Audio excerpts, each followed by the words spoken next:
Hello, listeners. This is Mike, your host. If you are enjoying these archive episodes, please consider supporting the podcast by going to the homepage, spacerockethistory.com, and clicking on the orange donate button or the Patreon link. Hopefully, with your support, I can continue to release these archive episodes. Thanks.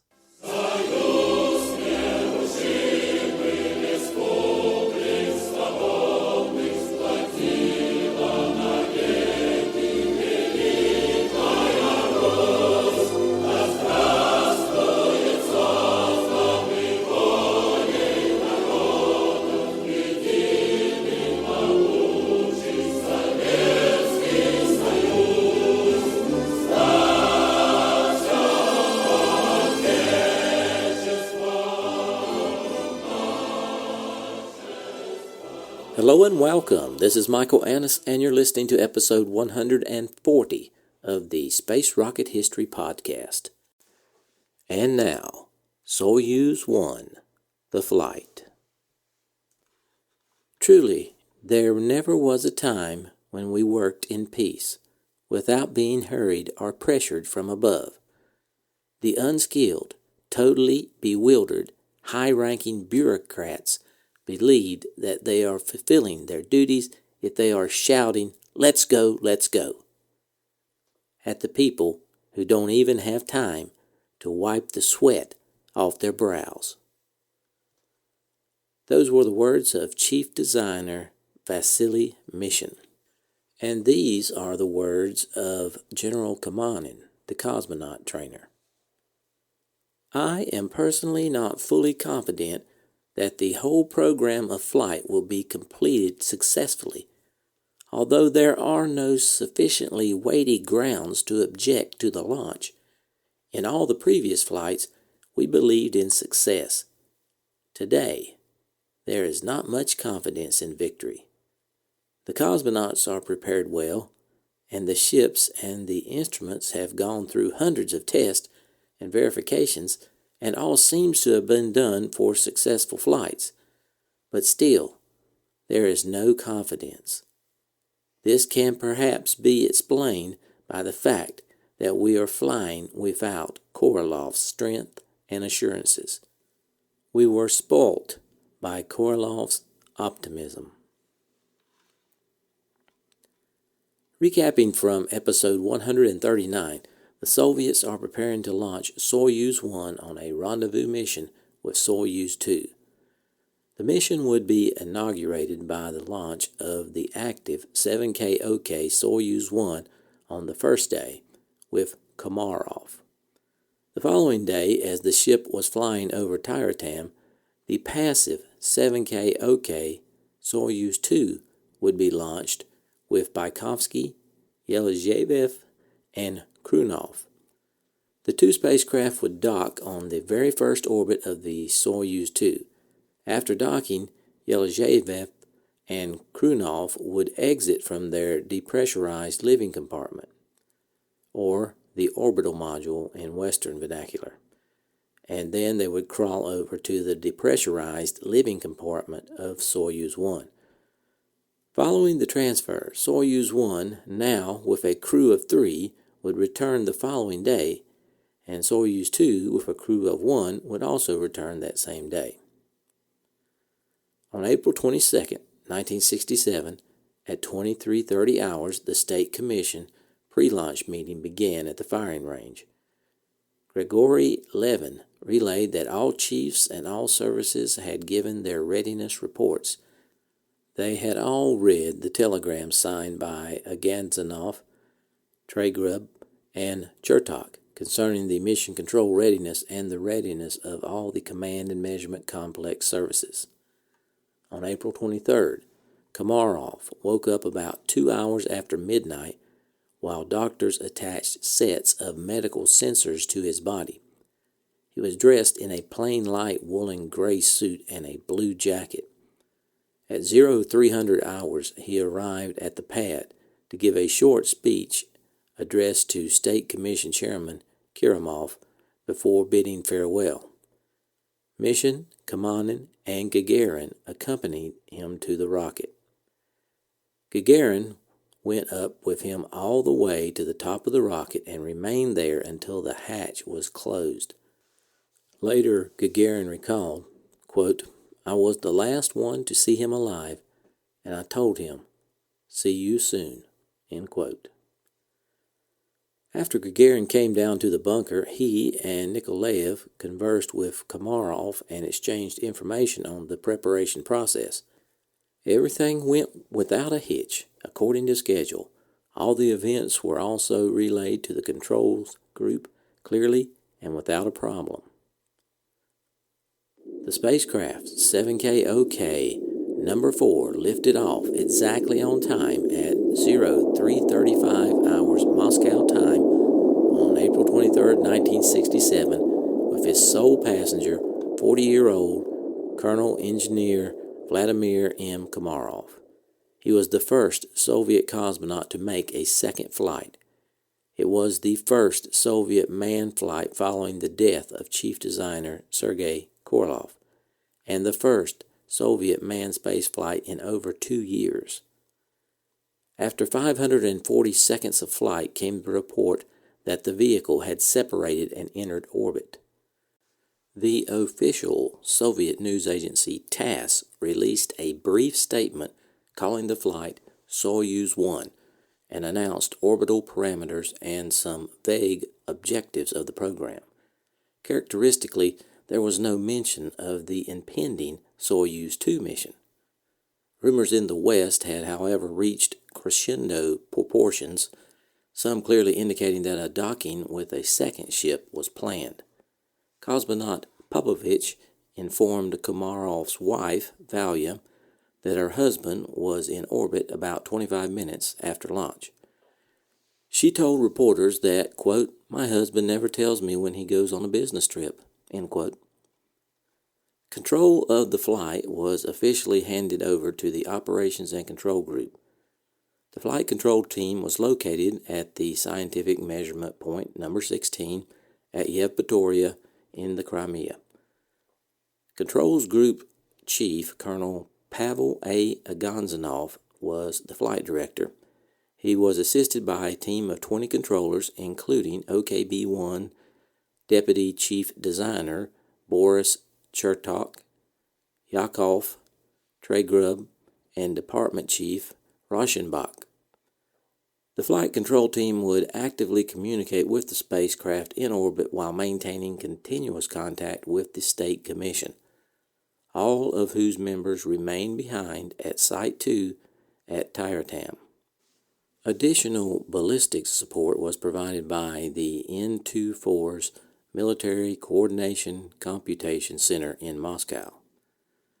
Now, at this point in the flight, the control group fell silent while waiting for the first telemetry and for Kamarov's first reports. The first report from tracking station number 4 and tracking station number 15 was that all antennas were deployed. The left panel of the solar array had not opened yet, and they were still checking for solar current. There was the hope that the solar panel had deployed, but that the sensor wasn't functioning. The spacecraft slipped beyond the radar horizon, which stabilized after the disturbances of separation. Contact was lost for 1 hour until the spacecraft returned to the coverage area. Aganzanov reported to the State Commission, which was waiting in Kirilov's office at Site number 2. Telemetry data indicates the deployment of the left solar array as not detected. All other parameters are normal. Cabin pressure and temperature are normal. Chief Designer Mission responded, "Recheck thoroughly one more time and report. You understand that we have to make a decision about the next operation." Then came the report from the analysis group. They had discovered that the backup telemetry system antenna had failed to deploy, and that the shield protecting the 45K Sunstar sensor from engine exhaust contamination had failed to retract. The solar array panel that had failed to open was in the way. The backup antenna could be dealt with, but the 45K If it didn't find the sun and stars, there would be no spinning of the spacecraft and no solar or astral orientation for correction maneuvers. While the controls group debated how to report this to the State Commission, they gave the 5-minute warning before the beginning of the communication session during the second orbit. The ballistics experts managed to break through and announce perigee 196.2 kilometers, apogee 225 kilometers, inclination 51 degrees 43 minutes, period 88.6 minutes. Of course, these parameters were very important if there was to be a rendezvous, but now, to the control team, a rendezvous was looking doubtful. Finally, there was a report from Kamarov. His voice was clear and calm. The Zarya system worked well.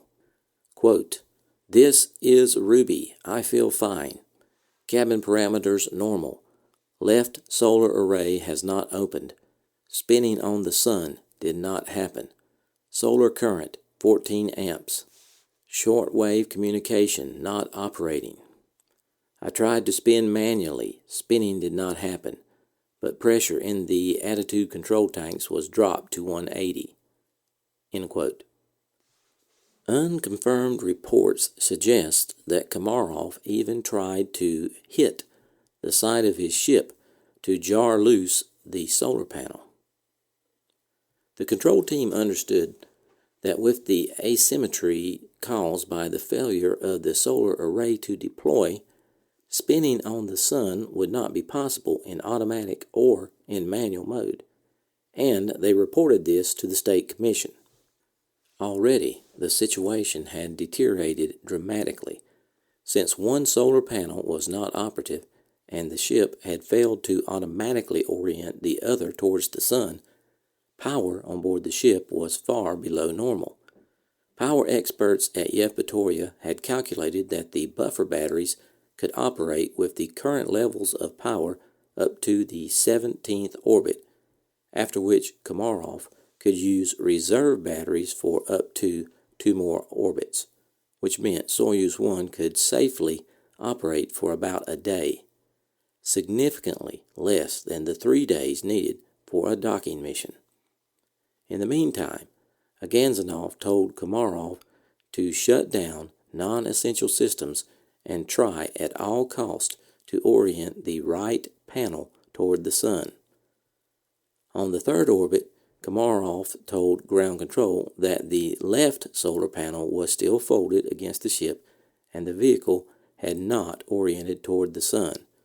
Current had stabilized at a low 14 amps, far below the requirement for a nominal flight. The 45K altitude control sensor was still inoperative.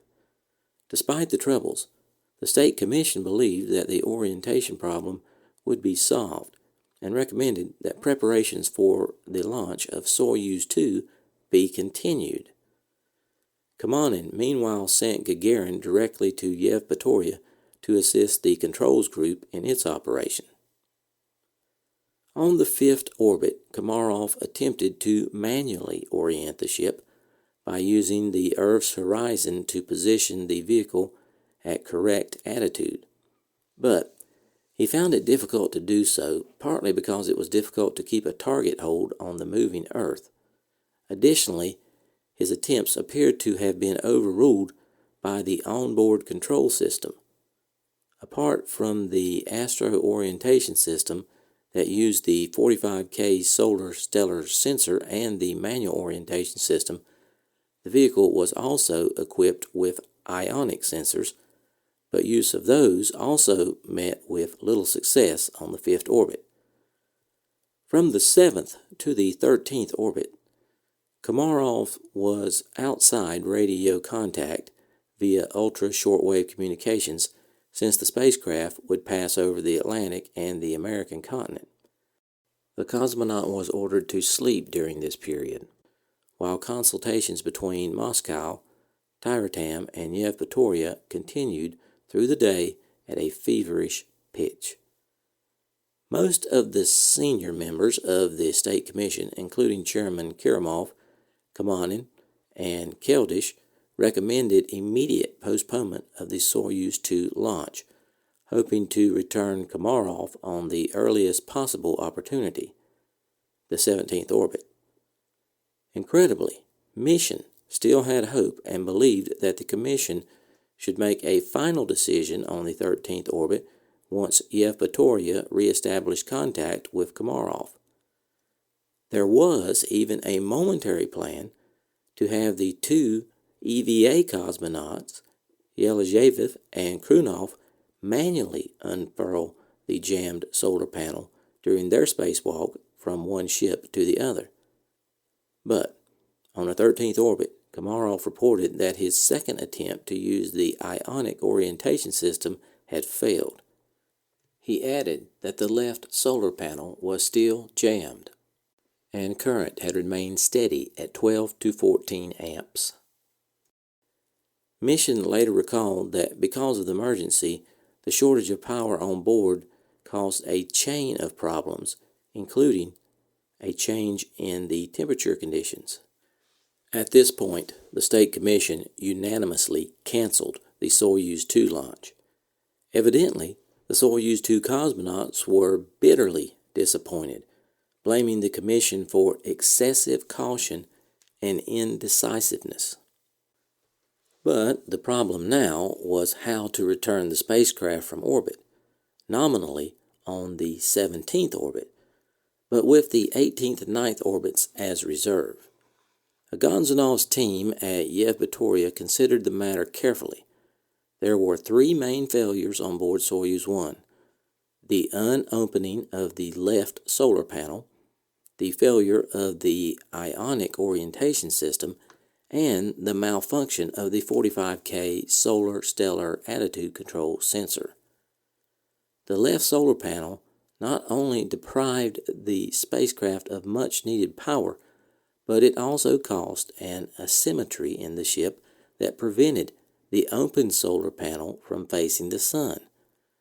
Due to this mechanical imbalance, engineers strongly believed that all of Kamarov's efforts to spin the ship in the direction of the sun would fail, and in fact would simply waste the precious propellant in the orientation engine system. If there was too little fuel in that system, then during retrofire, Kamarov might not be able to compensate for moments arising from the mass displacement due to the single opened panel. The Soyuz had three orientation systems. If all three orientation systems were inoperative, it would be practically impossible for Kamarov to return its ship. With an incorrect attitude, Soyuz 1 would either burn up in the atmosphere or fly into a higher orbit. The ionic orientation system had already failed to perform twice. Engineers also believed that the system would be unreliable during the morning hours when the return was planned due to ion pockets that could disrupt the work of the sensors. As for the 45K solar stellar sensor, it was not functioning at all. This left manual orientation, which was working, but as Kamarov reported, it was extremely difficult to manipulate in the Earth's shadow since it would be difficult to locate the Earth's horizon. Normally, using manual orientation, the cosmonaut would cross the Earth's terminator into lighted areas. In Kamarov's case, with a re-entry at the earliest opportunity, he would still be in the dark. Time was already running short for Kamarov. If he was to perform a successful re-entry on the 17th orbit, then Agadzanov's team needed to transmit a precise set of commands to Kamarov on the 16th orbit. It was already the 15th orbit, and officials at Yevpatoria and Tyuratam were still arguing over a proper choice of orientation for re-entry. It had been almost 24 hours since the launch, and not one of either the state commissions nor the Chief Operations and Control Group had slept. In their state of alarm, members continuously violated established rules to communicate only via secret channels between the two centers. On the 15th orbit, Kamarov reported that he believed that the ionic system and its associated attitude control engines were in working order. Based on his recommendations and assessment from data on the ground, the State Commission recommended that the ship be landed on the 17th orbit using the automatic ionic orientation with the backup set of orientation engines. Agadzanov, Rauschenbach, and Chertok carefully checked over the set of instructions that Gagarin personally transmitted to Kamarov. In the final seconds before loss of contact, Mission and Kamanin both wished Kamarov good luck. At the appointed time, Soyuz 1 initiated the re-entry sequence. The main engine was supposed to fire for deorbit at 0256 hours 12 seconds Moscow time on April 24th, but nothing happened. Ballistics reports pouring into Yevpatoria indicated that Soyuz 1's orbital parameters had remained the same. Once communication with Kamarov was re-established, the cosmonaut reported that the ion system appeared to have worked fine, but evidently as the ship had crossed the equator, it had flown into an ion pocket in the Earth's shadow, where the concentration of ions were less than what the sensors could detect. The ship's control system correctly issued a command to prohibit the firing of the retro engine.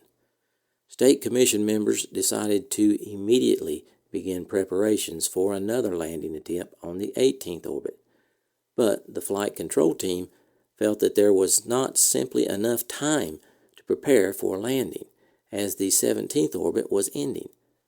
They did not have any new instructions ready to transmit to Kamarov. With time running out, the State Commission decided to land Kamarov on the 19th orbit. With use of both the ionic and solar stellar orientation system out of the question, the only remaining option was for Kamarov to manually orient the ship prior to retrofire, but using a very complex series of operations in orbit. Kamarov would have to orient the ship manually to the Earth's horizon in the light portion of the orbit. Just before entering the Earth's shadow, he would transfer attitude control to the spaceship's Ki-38 gyroscope system. Once he was out of the shadow, he would check if Soyuz 1 was still correctly oriented for retrofire. If not, he would once again take over manual control and issue all the commands to complete the retrofire sequence for a landing on the 19th orbit. It was an incredibly difficult task, one which none of the cosmonauts had ever trained for on the ground. At the same time, one of the power specialists warned that Kamarov had 1 to 2 orbits at most. Therefore, he might not have very many more chances to attempt re-entry. Gagarin once again transmitted the new set of instructions to Soyuz 1. Kamarov seemed calm and agreed to carry out all the operations on time. The initiation of the 150-second retro burn was set for 0557 hours 15 seconds on April 24th. Kamarov performed brilliantly and carried out his assigned program almost to the letter, and replied through the increasing static that, quote, "The engine worked for 146 seconds.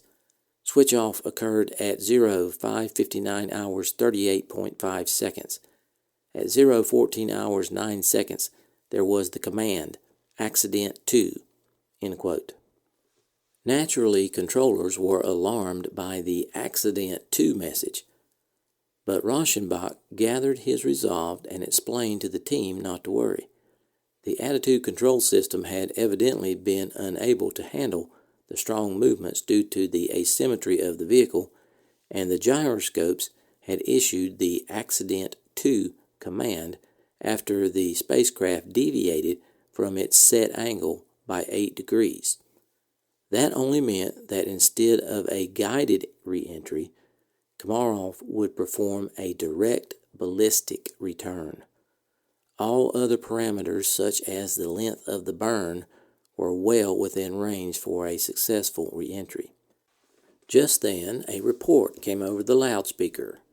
"We have separation initiated by heat sensors."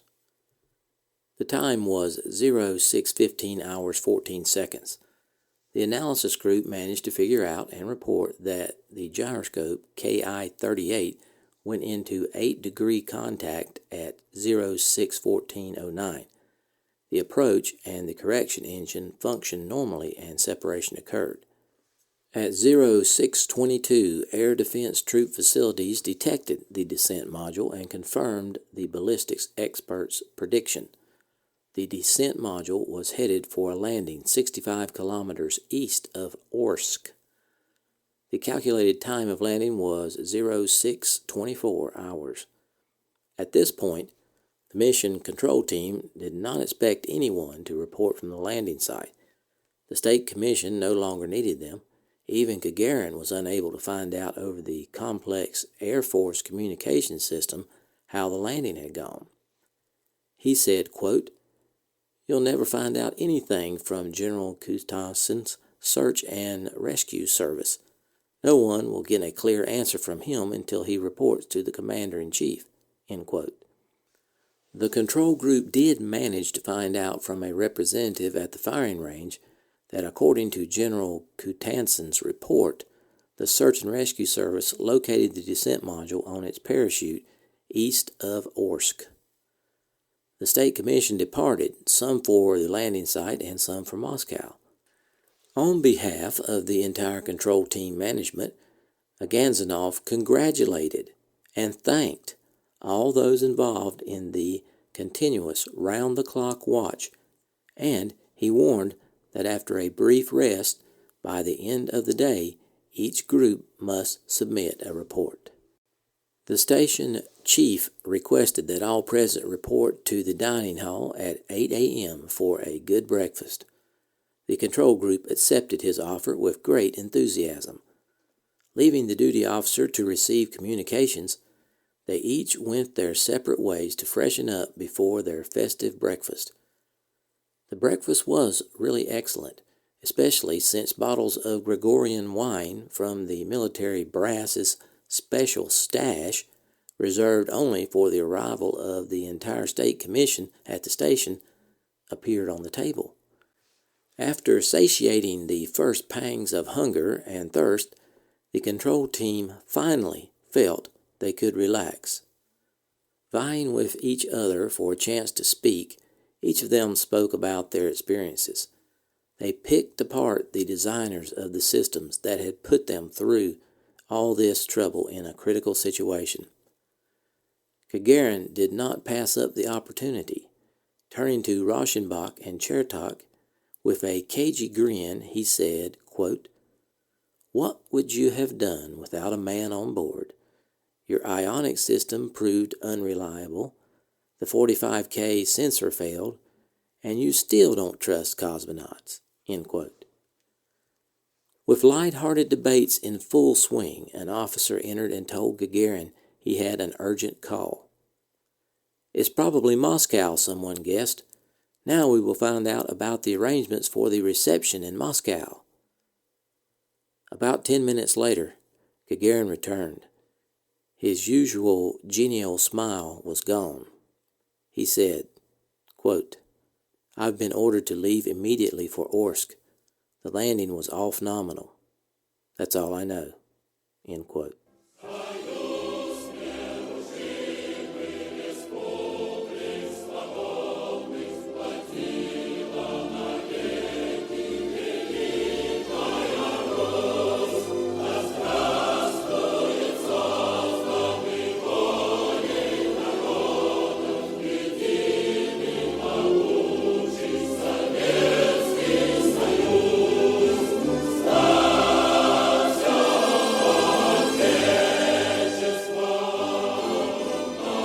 Listening to this archive episode of the Space Rocket History Podcast. If you are financially able, please support the podcast by going to the homepage, spacerockethistory.com, and clicking on the orange donate button or the Patreon link. Thanks.